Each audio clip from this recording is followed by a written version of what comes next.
Мои дорогие подписчики, всем привет!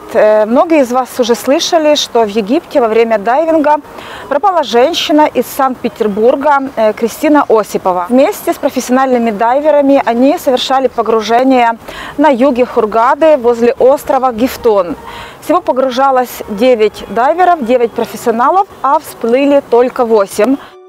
Супруги часто занимались дайвингом вместе, им важно было следить за состоянием друг друга, но в этот раз что-то пошло не так.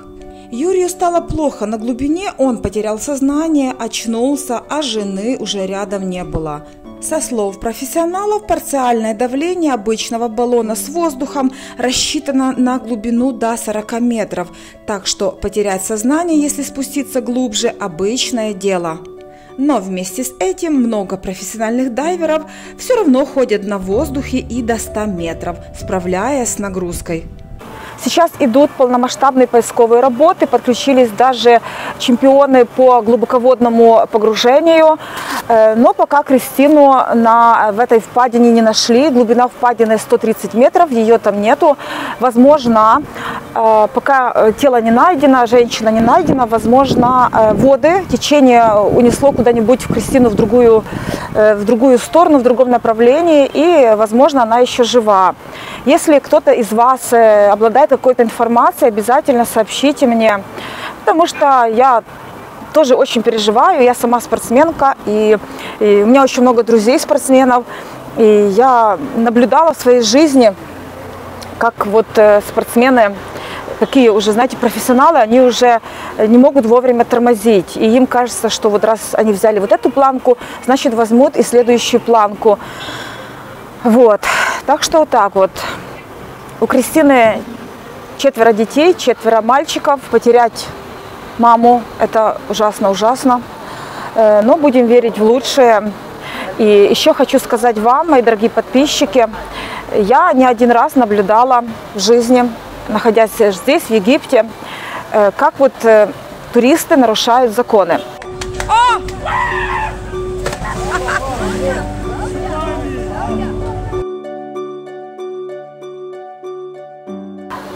Как прыгают в море с едой, с фруктами, с булками, с хлебом, с кусками мяса, прыгают в море, чтобы покормить рыбок, ну, когда занимаются дайвингом,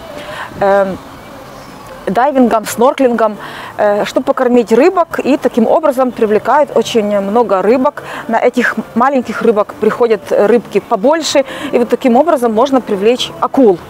Вот, понимаете? Так что лично я видела много раз эти нарушения в отеле, где есть эти рифы. Где есть рифы, тоже там занимаются снорклингом туристы.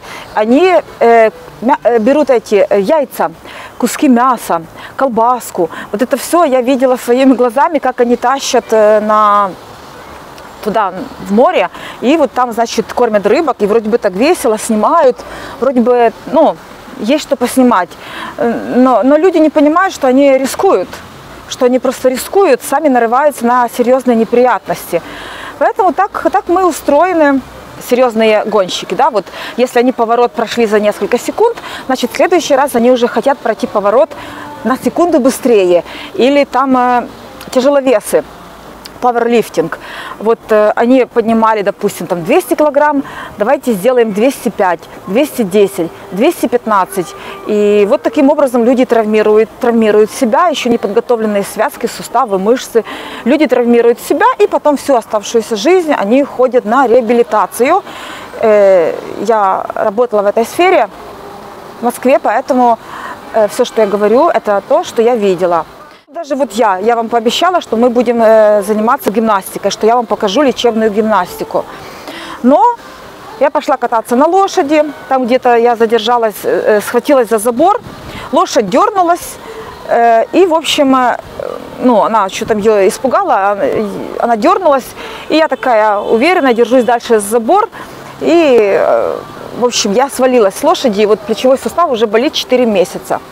Значит, я что-то сделала не так, надо было держаться за лошадь, а не за всякие заборы и прочие вещи. Я тоже нарушила какую-то технику безопасности, повела себя не так, и вот, собственно, закон причины и следствия. Так что вот так, мои дорогие подписчики. Если вы погружаетесь под воду, если вы занимаетесь дайвингом, не отделяйтесь от группы, это очень важно. И даже вот акулы никогда не нападают на группы. Хочу вам сказать один такой момент, разговаривала с дайвером, и он, значит, говорит: Виктория, если вот ты встретилась с акулой, лежи и не двигайся, вот прям, ну и молись сразу, потому что любое движение она будет воспринимать, акула, как вот добыча, оно будет ее как бы будоражить, вот. Но если вы встретились в воде с акулой, или вы видите, что вот под вами акула, нужно набрать воздух, занырнуть и встретиться с акулой лицо к лицу. И, знаете, у нее есть такая болевая точка, это нос. И вот так вот видели, как дайверы толкают акул, вот так вот. И все, акулы отплывают, они их лишают их ориентации, и, в общем, все, они теряются, скажем, в этот момент. Так что у вас будет время куда-нибудь свильнуть, что-то предпринять. Это мощная стихия, море, это мощная стихия со своими правилами. И, кстати, море не может существовать без акул, не будет. Это идет нарушение цепочки, все, они как чистят море, понимаете, они как и волки в лесу. Так что вот так, мои дорогие подписчики. Специально с вами вот решила поговорить на эту тему. Если вы едете на отдых куда-нибудь в другую страну, неважно куда, то всегда соблюдайте правила безопасности. Не игнорируйте это все, это же не зря придумали. Ведь эти правила учитывают все, и способности организма физиологические, и всякие опасные моменты извне, поэтому никогда не игнорируйте. Если вы едете на пирамиды, в Луксор, куда-нибудь в круизы, обязательно одевайте панамки, пейте много воды. В жарких странах есть свои правила.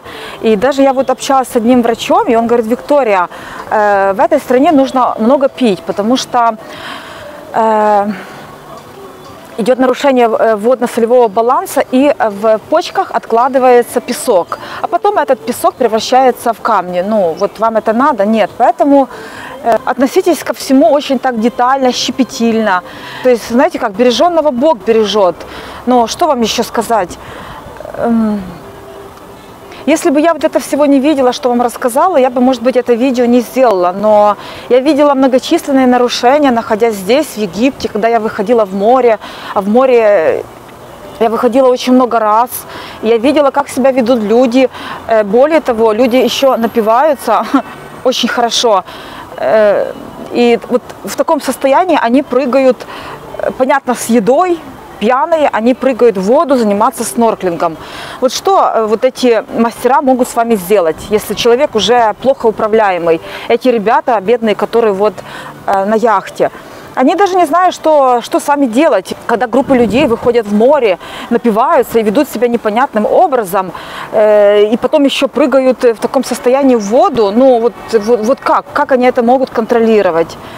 Так что вот так. Мы все очень надеемся, что Кристину Осипову все-таки найдут, потому что сейчас есть надежда, тело еще не найдено, есть надежда, что эту прекрасную женщину найдут, мать 4 детей. И, в общем, все будет хорошо. Надеемся пока, надеемся.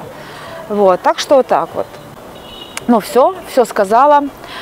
Мои дорогие друзья, берегите себя, и да будет вам счастье.